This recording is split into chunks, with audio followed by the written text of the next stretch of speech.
And what was like the time frame from that progression to you completely severed the connection with the Nation of Islam? It took years. It took many years. It took at least about 10 or 12 years. Yes. Before, and then I established my own office. I didn't want to be tied to the Temple of Islam as a leader.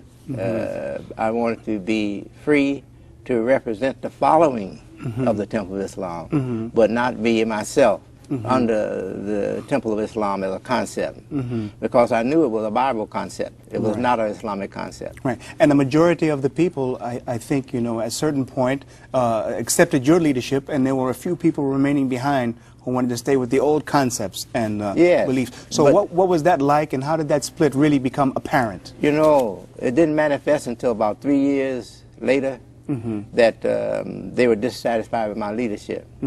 It manifested only when Minister Farrakhan came to me and he said, I've gone along with you for this time, he said, but I see our youngsters, our children going back to the streets. None of my children went back to the street, but he said, I see our children going to the streets. He said, and I see you discrediting your father, he said, I have to go back and establish the Nation of Islam again. So I said, well, that's okay with me. If that's what you want to do. I said, don't expect any trouble from me. Because if you knew the mindset of the FOI, the Nation of Islam, you would understand him being a little afraid. And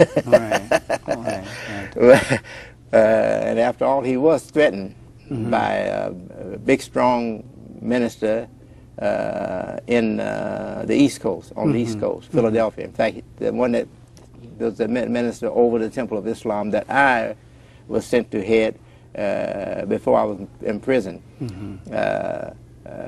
This man was a very powerful man. You know, he had strong brothers behind him, and he was known to hurt people if they got in his way.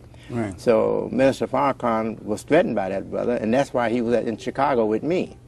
I didn't call him. I didn't ask for him to come to Chicago like many of the followers thought. They thought, oh, he brought him from New York so he wouldn't be effective there to weaken him. No, I was told that his life was threatened, and national headquarters asked me if they could have him come to Chicago to assist me there.